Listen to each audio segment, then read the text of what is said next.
Congratulations, oh silent killer. You've made it. No, really. You've successfully entered the world of medieval assassination, a career path where your primary qualifications are a decent set of lungs for holding your breath while sneaking around, a steady hand for wielding knives that probably haven't been cleaned in a few years, and a complete lack of moral compunction. How did you end up here? Good question. But who needs to ask when you can just keep killing people for money? One day you're a humble serf trying to scrape by in a world that's far more interested in your crops than your feelings. The next, you're an agent of death, moving through the shadows like an all-black-clad wraith with a penchant for sharp objects and even sharper wit.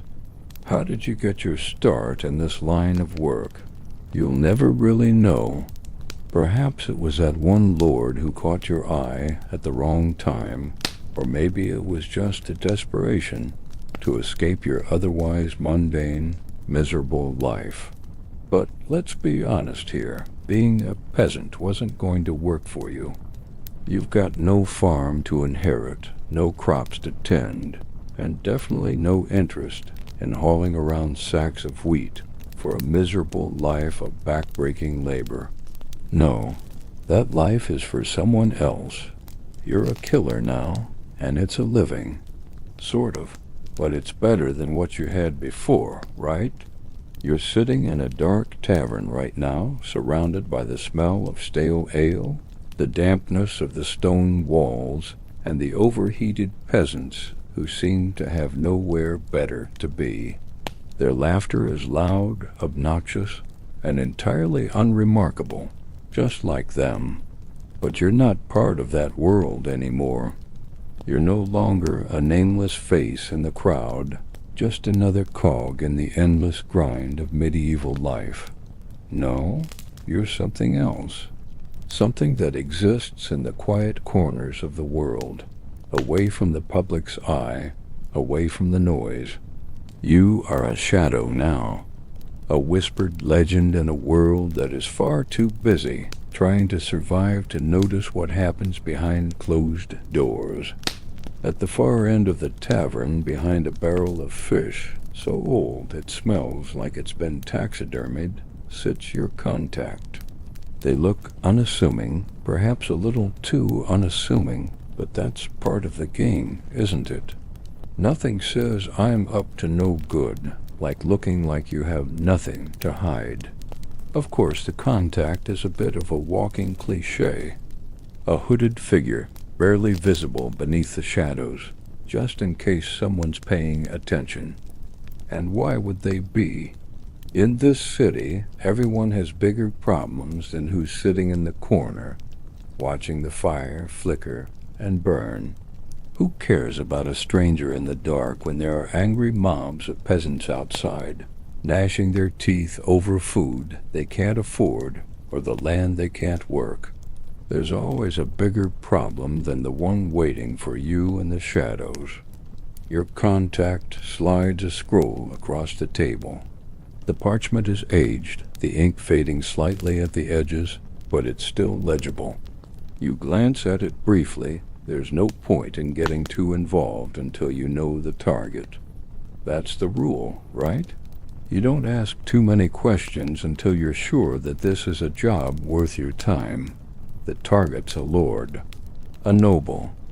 You're told they've got their fingers in a few too many pies tax evasion, shady dealings with bandits, and all sorts of dirty politics.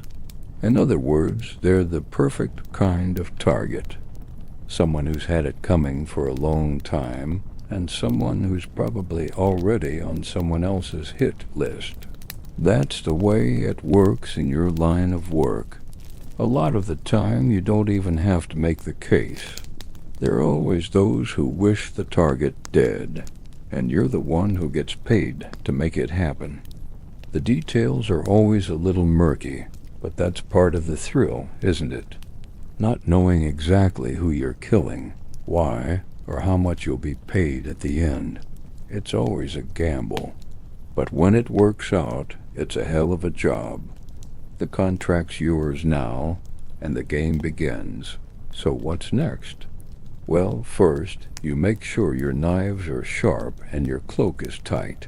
No flashy swords for you. You prefer something a little quieter, a little more personal. A dagger, a poisoned needle, maybe even a well-timed chokehold. Something that gets the job done and leaves no trace behind. But don't get too cocky. You're not the only one doing this job. There are others out there, after all. Some are better than you. Some are worse. But none of them will hesitate if the coin's right. It's not a job for the faint-hearted, and it's certainly not a career for someone who can't keep their wits about them.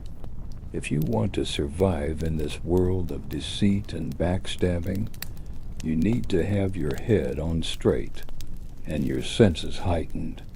Nothing gets past you. Not the smallest rustle of a cloak, not the faintest hint of a whisper. Everything is a potential threat, and every corner could be your last. You've got a reputation to build. That's the next step. But for now, let's focus on the basics. You're a professional killer, and that's all you need to be. Don't overcomplicate things. Don't start asking yourself too many questions. Just do the job, collect your coin, and disappear into the night, ready for the next contract. This life is all about moving fast and staying unnoticed. A silent ghost in a world full of noise.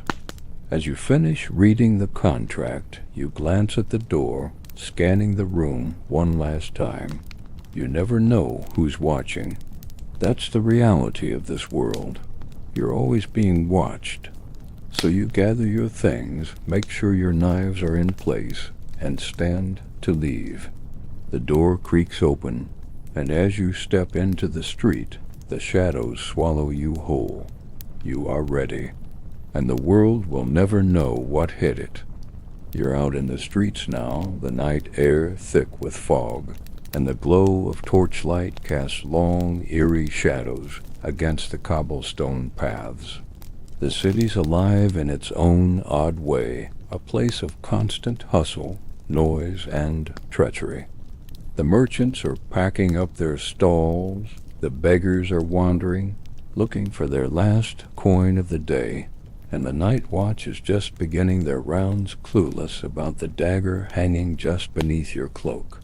You're part of the night now, the true world, the one where danger lurks behind every corner, and only those who move quietly can stay out of reach. You pull your hood low over your face, your steps soundless against the cobblestones. The streets are narrow here, the buildings leaning over each other, like they're whispering secrets to the night. There's a chill in the air, but it doesn't bother you. Not anymore. After all, you've long since learned that cold doesn't hurt, only steel does. And right now, you're the one wielding it. Your target's estate is just ahead, tucked away behind a high wall, surrounded by guards who think they're safe. They have no idea what's coming for them. You smile just the slightest movement of the corner of your lips. You've been watching this place for weeks now, learning the patrol routes of the guards, memorizing the exact creak of the gate, and noting every weak point in the defenses.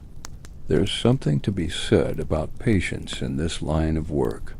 Everyone rushes in too fast, thinking they can just charge in and stab their way to glory. But that's not how it works. No, you're the ghost in the corner, the shadow that no one notices until it's too late.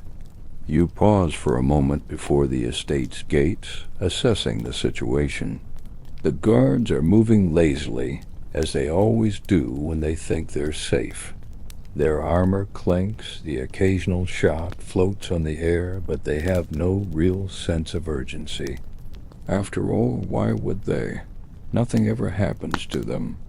The Lord's been good to them, for the most part, paying them just enough to keep them from turning on him. You'll change that. Tonight, you'll remind them of the price of complacency.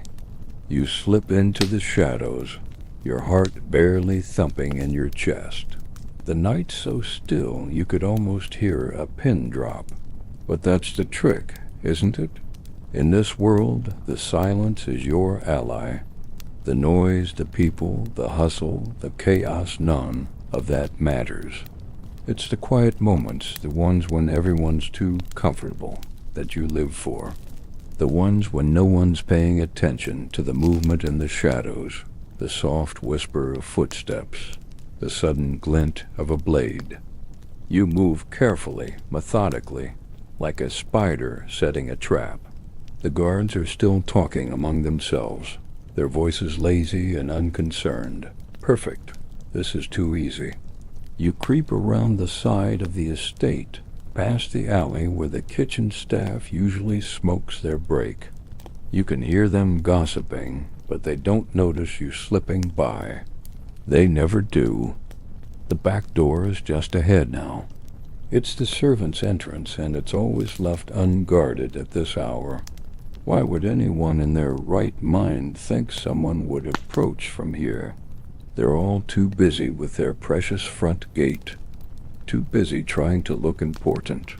You twist the doorknob. It creaks, but no one's there to hear it. You push the door open slowly, just enough for you to slip inside. The servants' quarters are dimly lit by candles, and there's a faint smell of roasting meat lingering in the air. You pause inside the doorway, listening for any sounds that might tell you if someone's around. Nothing. The only sound is the low hum of the fire in the hearth. You slide deeper into the estate, moving with the grace of a cat. Every step is calculated, every movement precise. Your target's quarters are upstairs, past the hall with the tapestries, the one where the lords love to entertain. You can practically picture it now, the fine silk drapes, the huge fireplace, the low laughter of sycophants all around, and your target sitting in the center of it all, thinking they're safe, thinking they're untouchable. But they won't be. No one is. Not really. Not if you're willing to wait, to observe, to take your time. The Lord doesn't know it, but tonight he's just another name on your list. And he'll be gone before he even knows what hit him. The stairs creak as you ascend.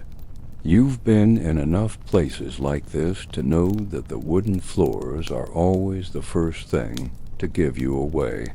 But tonight, your steps are silent, almost invisible. The only light comes from a faint glow beneath the door at the end of the hallway. That's where he is.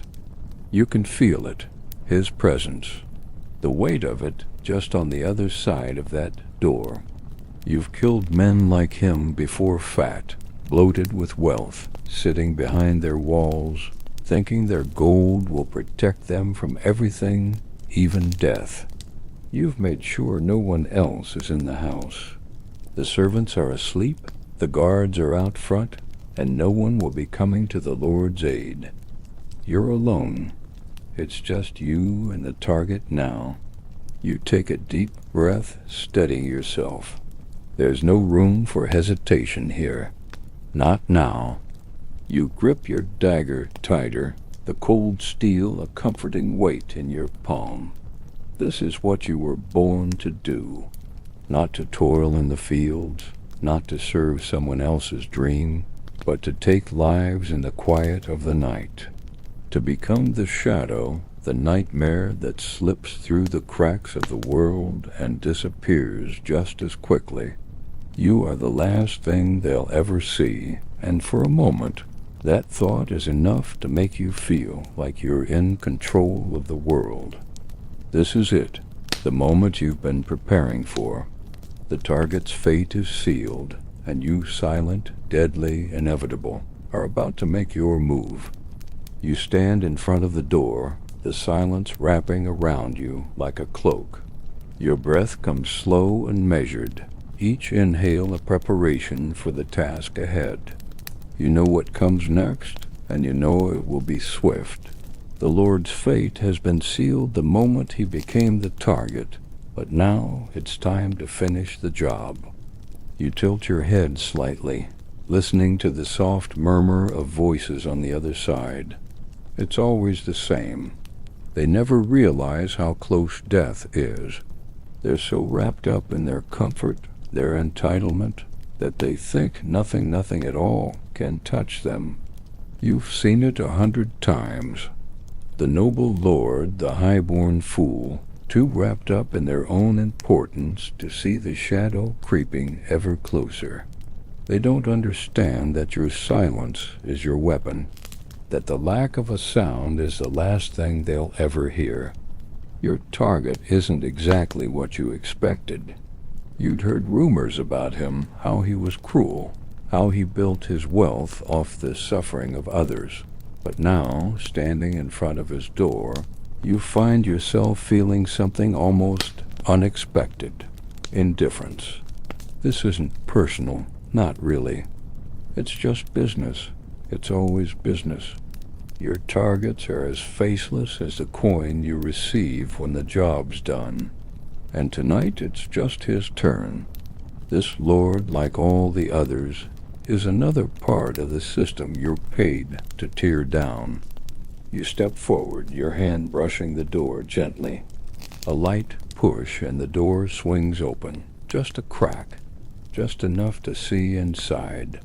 The Lord is sitting by the fire, looking over documents with a goblet of wine in hand. He's not wearing armor, of course. Why would he? There's no danger here, not to him, to anyone else. He's untouchable. But you? You're nothing but a whisper in the wind. You could be anyone, anything, and right now you're simply a shadow in his world. You push the door open further, just enough to slip inside. He doesn't notice you at first. The firelight dances across his face, casting long shadows across his features. He's older than you imagined, his hair graying, his posture slouched. The man before you isn't the grand conqueror you were told about. He's just a tired old man with too many regrets and too much wine in his belly. But none of that matters. Not now. Not anymore. You move silently, your soft boots barely making a sound against the stone floor.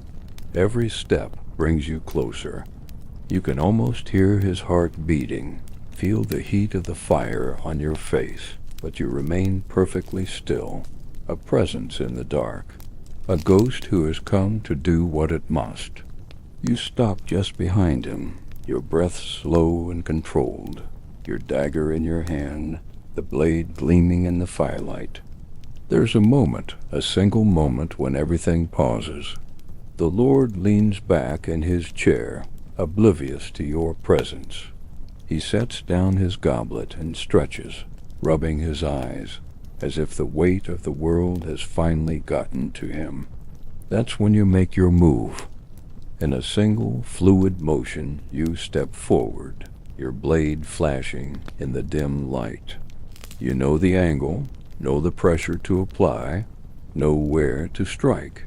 It's instinct at this point, nothing but muscle memory, perfected through years of practice. Your dagger finds its mark. The Lord gasps, his eyes wide in shock, but there's no sound. There's never a sound. The blade sinks deep into his side, and you feel the warmth of his blood seep out, slow but inevitable. For a moment he doesn't move. The world seems to freeze.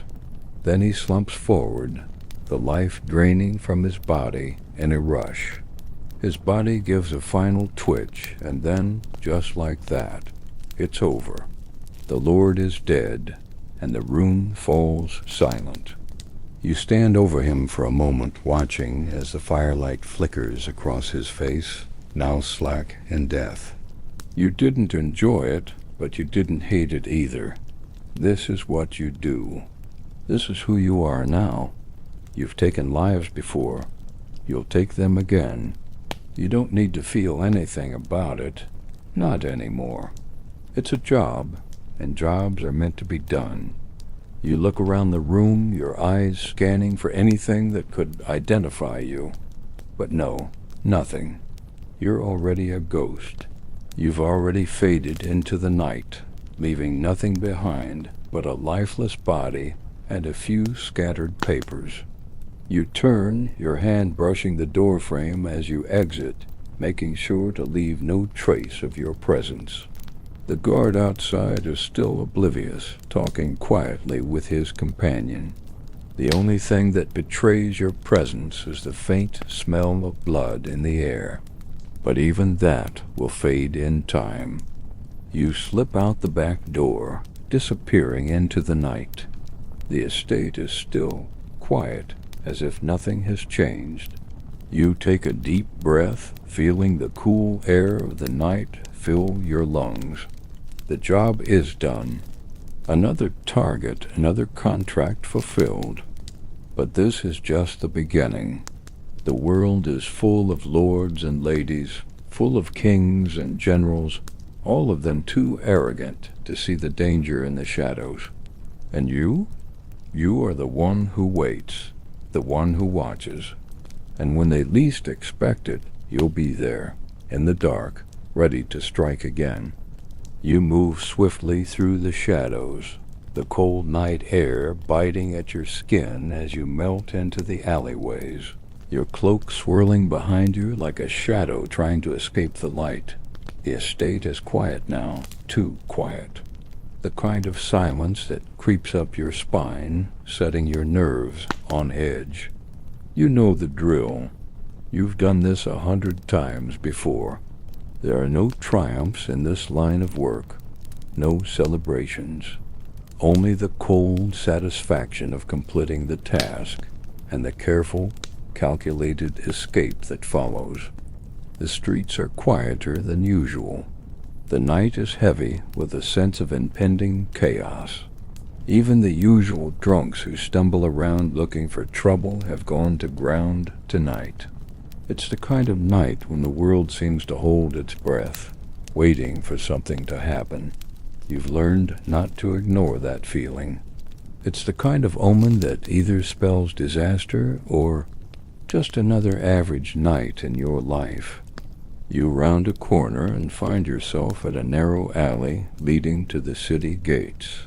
The guards here are always lazy, their minds already drifting off to more pleasant things like the ale they'll be drinking at dawn. You're invisible to them, to anyone. You are just another fleeting shadow in a world filled with shadows. Your destination is simple, the hidden exit behind the old mill, where the merchants once kept their valuables. Now it's your escape route. No one pays attention to the old mill anymore.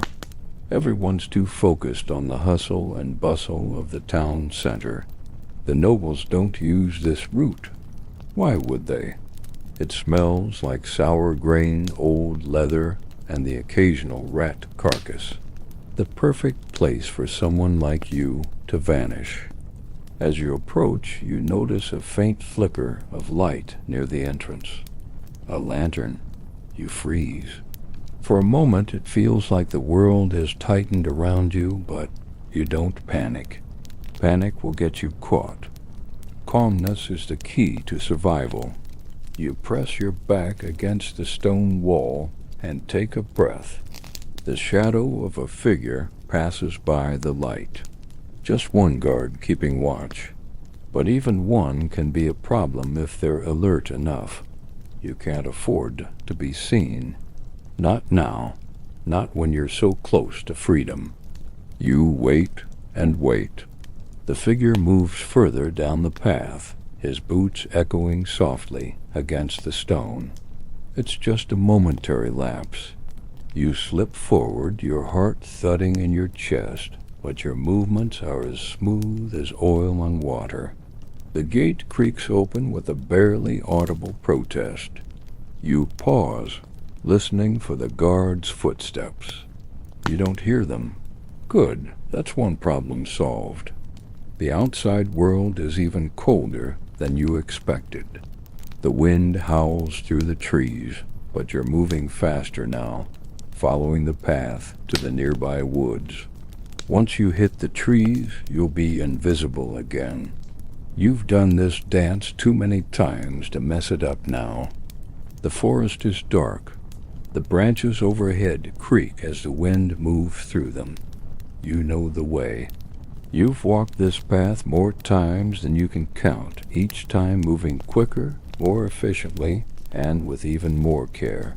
The first time you used this escape route, you were clumsy, nervous, too eager to get away from the blood and the danger. Now you're a master at disappearing. The shadows are your home, and no one can track you when you're in your element. As you reach the edge of the forest, you take a moment to slow your pace, just long enough to catch your breath. The air is crisp, fresh, and carries the faint scent of pine. In the distance, you hear the faint sound of horses' hooves, likely the patrols circling the town. They'll be looking for any sign of the deed that was done tonight, but you won't give them anything. You've covered your tracks. They'll never find you. The road ahead is a narrow, barely used path, leading to the old inn where you'll find temporary refuge. No one will think to look for you there. You've already paid off the innkeeper, of course. Everyone has their price, and this particular innkeeper's happens to be a handful of gold coins and a promise of silence. But as you walk the path, a faint sense of unease tugs at you. You feel it again, the same unsettling sense that you're being watched. You've learned to trust these instincts, even when they make you uneasy. You pause, scanning the trees behind you. Nothing. No movement, no sound other than the wind. You sigh and continue, chalking it up to paranoia. It's easy to slip into that state of mind when you're in your line of work. You're always being hunted, always being pursued. It's a part of the job. But tonight it feels different. You push the feeling aside. You can't afford distractions. There's a job to do, and you'll be damned if some lingering sense of dread is going to stop you. Finally, you reach the inn. The warm light from the windows spills out into the night like an invitation, and for a moment you almost feel safe. Almost. You approach the door, pushing the latch open, and step inside. The innkeeper is already waiting for you, his face half hidden in shadow. He doesn't say anything, but there's a brief, silent exchange. You give him a curt nod, and he leads you to a back room where you can rest, regroup, and prepare for the next part of your escape. The room is small but warm, the fire crackling in the corner.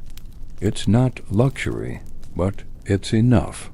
You can feel the tension in your shoulders start to ease as you sit down on the edge of the bed, your mind still buzzing with the events of the night.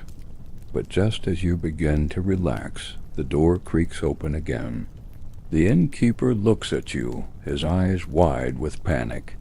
There's a nervous tremor in his voice as he whispers, "There's someone here for you. I thought they might be looking for you." Your pulse spikes. You've been in this position before being hunted, but it never feels any less dangerous. "Who?" you ask, your voice low, deadly calm. "I don't know," he says, his voice shaking. "A man, he wants to speak with you. He says he knows what you've done."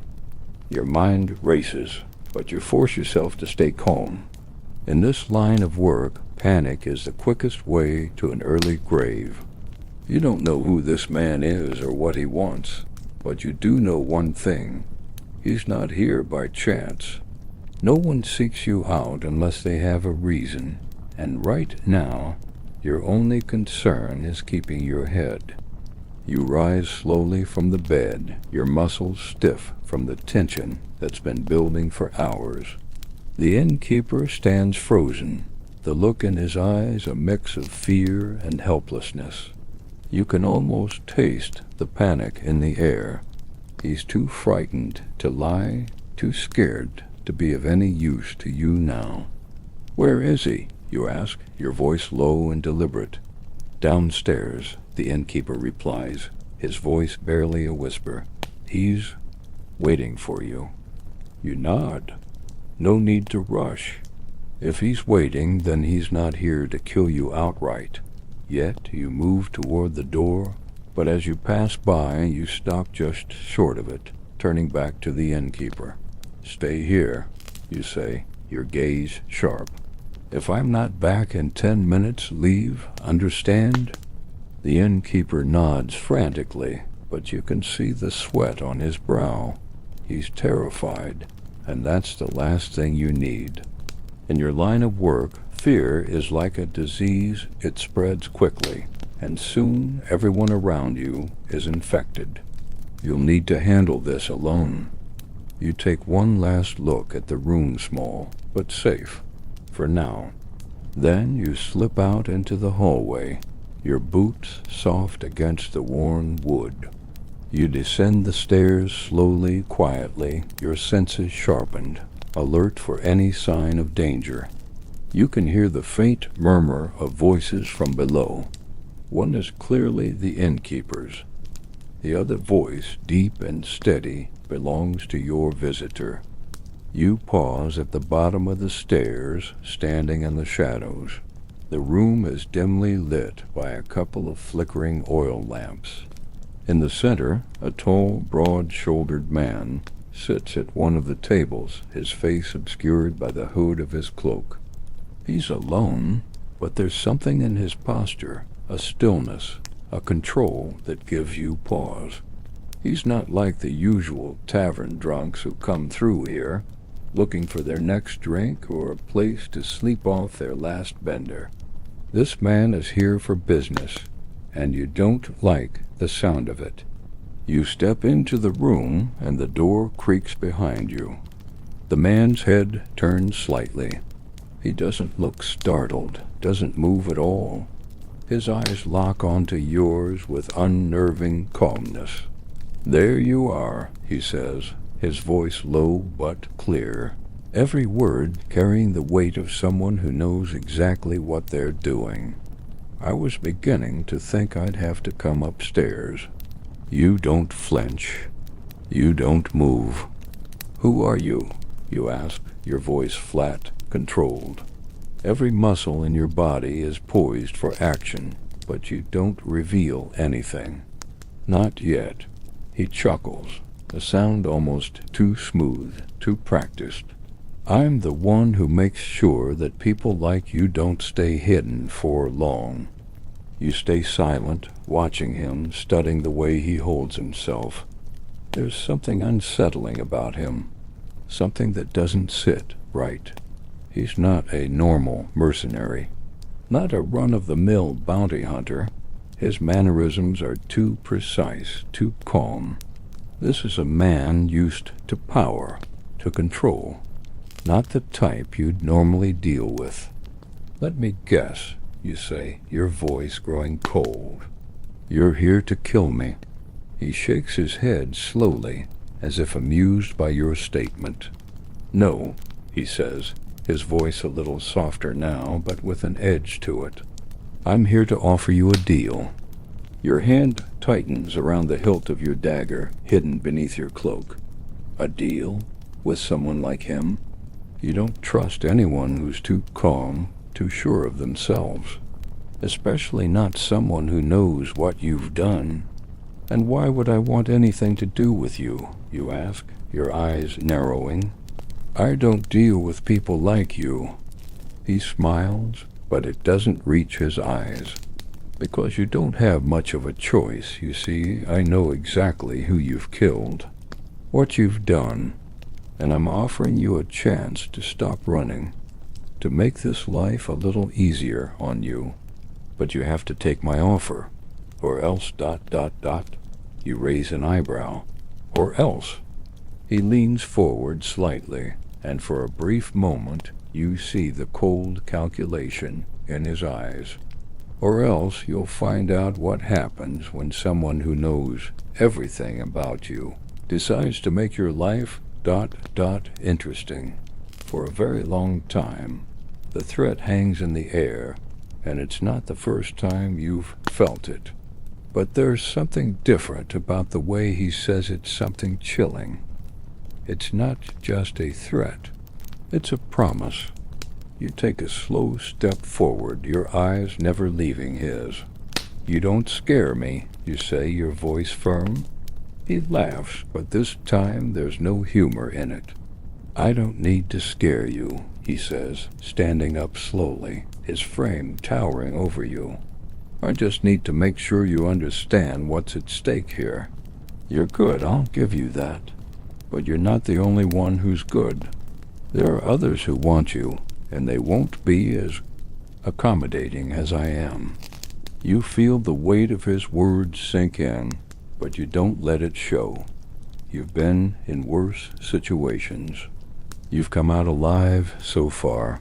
But this feels different. The game's changed. You're no longer the hunter, and you don't like being the hunted. "All right," you say, your voice low and cold. "What's the deal?" He steps closer, the tension thick between you. "I'll give you a way out," he says, his voice a little softer now. "A new identity, new allies. You'll be free to do what you do best, no more looking over your shoulder. But you have to do something for me. Something only someone like you can do." "And what is that?" you ask, your interest piqued despite yourself. He smiles again. This time it's a smile that promises nothing good. "You'll find out soon enough," he says. "And if you're smart, you'll take it. Because if you don't, your next kill might be your last." The room grows still. You've been offered a choice, but you don't trust it. You don't trust him. But you're also not foolish enough to ignore an offer like this. The silence stretches on, thick and oppressive, as you stand there, facing the stranger. His words linger in the air, sharp and heavy, like the faint smell of danger that has followed you all these years. You know the price of hesitation in your line of work, but for the first time in a long while, something about this feels different. The air feels heavier, the stakes higher. You've dealt with threats before, people coming for your life, for your secrets, but this man knows far too much, and that alone sends a chill down your spine. You swallow, but it feels like you've swallowed a stone. Your hand tightens around the dagger hidden beneath your cloak, and you weigh your options. On one hand, this man's offer sounds like a lifeline. A chance to get out from under the constant fear, the constant pressure of being hunted. A chance to breathe without constantly checking over your shoulder. On the other hand, something about him doesn't sit right. The cool, calculated way he speaks, the way he's always one step ahead, makes you feel like a pawn in someone else's game. You've never been anyone's pawn. You take a slow step back, your mind working furiously. What does he want from you? What's the cost of this deal? And why, after everything, would he offer you this chance? Your reputation as an assassin has spread far, and you've made your fair share of enemies, but you've always been careful. You've always known how to disappear, how to cover your tracks. So why now, after so many years in the shadows, does this man feel so ... inevitable? "I'm listening," you say, your voice as cold and calm as you can make it. You refuse to show weakness, not now, not ever. If there's one thing you've learned in your line of work, it's that The moment you show fear, you've lost the upper hand. The man's smile returns, but it's not a reassuring one. "Good," he says, his voice almost a whisper now, like he's sharing a secret. "There's a city to the south, a place where power shifts like the tides. The local lord there has been causing problems to the wrong people I have interests in." He pauses for a moment, as if gauging your reaction. You give him nothing. You don't care about his mysterious people. You care about surviving, and that's all. "I need him gone," the man continues.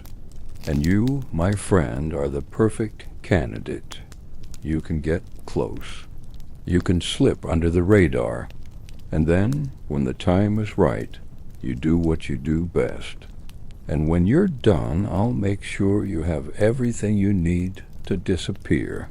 A new life, a clean slate. No one will know your name, your face. You'll be free." You keep your gaze locked on his, but inside your mind is racing. This isn't just another kill. There's more to this than just another noble with too many enemies. This feels like a trap, or maybe a test. But for what? And why you? What's the catch? You ask, the question hanging in the air. He leans in slightly, his eyes gleaming with something that could almost be amusement. "The catch, my friend, is that you'll be working for me. Not just tonight, not just for this job, but for the long haul. You will be my asset. You will be my eyes and my hands in places where you can do the most good. And in return, I'll keep you safe. I'll keep you hidden. I'll give you a life worth living." You don't flinch. You've always known that the world works on favors. No one does anything without a reason. No one gives away power or resources without expecting something in return. You've had your share of allies, and you've learned the hard way that trusting the wrong person is the fastest way to the grave. And yet, there's something about this man's offer that tugs at you. The idea of being free, of being untouchable, of not having to hide in the shadows anymore, ... It's tempting. You haven't been truly free in so long. And yet, you know better than to take things at face value. This man, he's not offering freedom. He's offering control. And the moment you accept his offer, you'll be owned. The air in the room grows heavier, and you can almost hear your heart beating in your ears. You've played the game of life and death for so long. Is this your way out?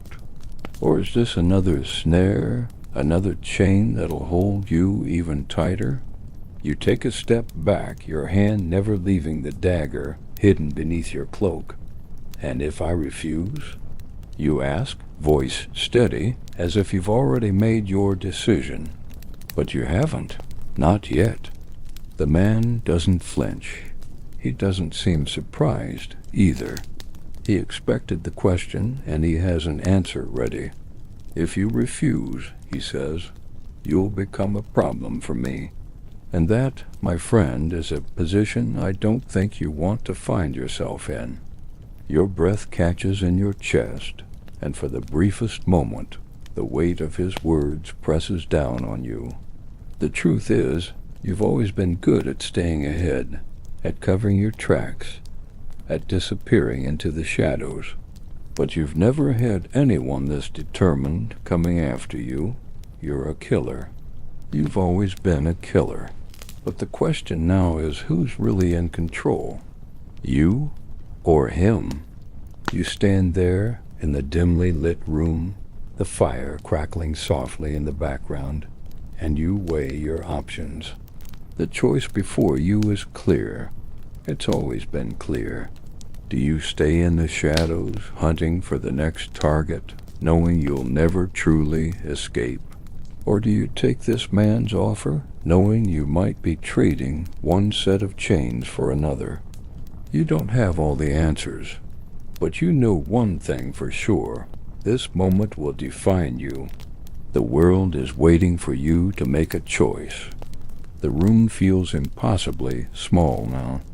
The fire crackles, sending flickers of light dancing across the shadows, but all you see is him, the man who has offered you what seems like the impossible. The freedom you've longed for, the anonymity, the power to disappear from the world, to leave your past behind. All of it just a decision away. You've lived a life of shadows, a life of death. Every moment spent calculating, planning, escaping, hiding. You've been running for so long that you don't even remember what it feels like to stand still. Your name is whispered in fear, your face a memory that disappears the moment someone tries to remember it.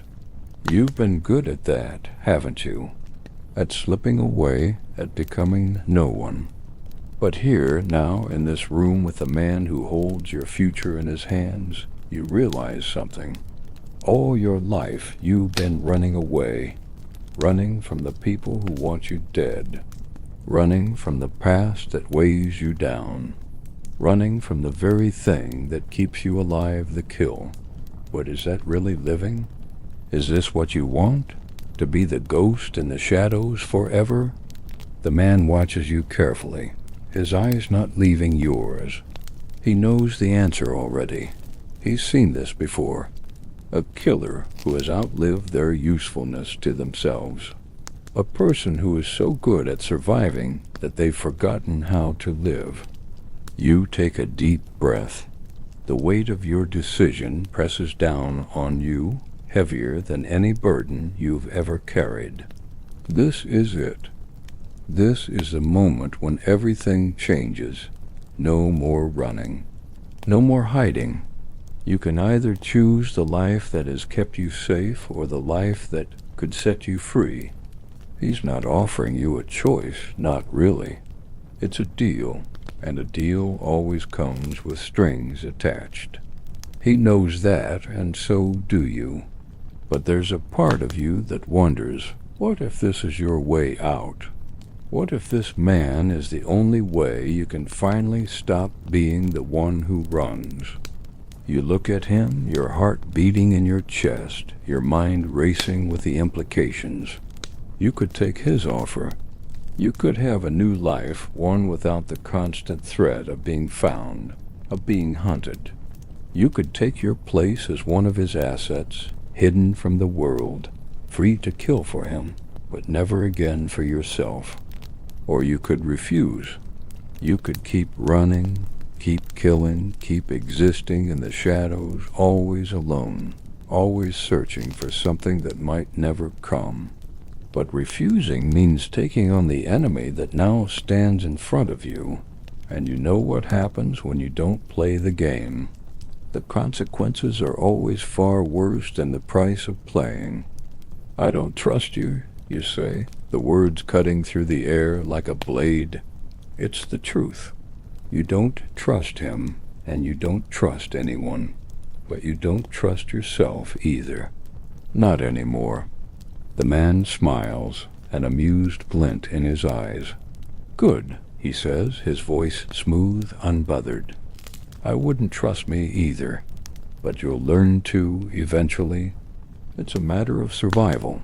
Survival. That's all this has ever been about, hasn't it? But survival is different from living. And for the first time, you're not sure which one you want more. You let out a breath, your fingers tightening on the dagger that's been at your side this whole time. The same dagger you've used for so many jobs, so many kills. A constant in your life like the darkness that follows you wherever you go. But tonight, that darkness feels like a weight you can't carry anymore. I'll take the deal, you say finally, the words heavy on your tongue. You don't know why you say it. Maybe it's the promise of freedom. Maybe it's the realization that you've spent too many years lost in the shadows, unable to find your way out. Maybe it's because for once you're tired of running, tired of being the one who never gets to choose their path. The man nods, a slight smile playing on his lips. Good choice, he says.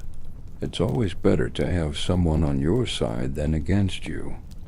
Welcome to the fold. He extends his hand, and for a moment you hesitate, but then you take it. The grip is firm, cold, a seal on a new chapter in your life. The contract is signed not with ink, but with the trust, or the lack thereof, that exists between you now. It's a partnership, a dangerous one, but it's your path forward.